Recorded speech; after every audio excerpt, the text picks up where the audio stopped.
You've got a check in hand and you're ready to get that money into your business account.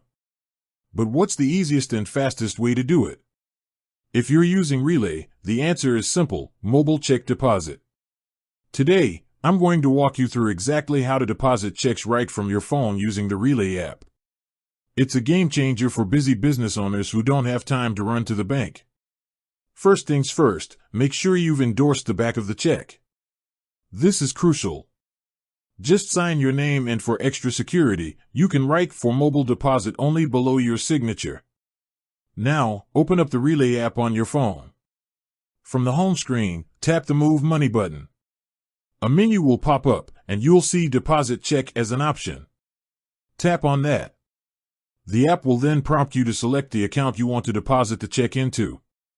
Choose the correct one.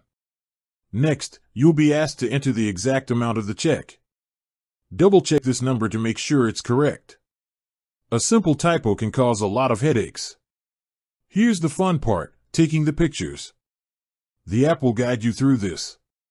First, it will ask for a picture of the front of the check. Lay the check on a flat, dark surface with good lighting. Hold your phone directly above it and make sure all four corners are visible within the frame. The app's camera will automatically detect the check and snap the photo when it's ready. Once you have the front image, it's time for the back. Flip the check over and do the same thing. Again, make sure your endorsement is clearly visible.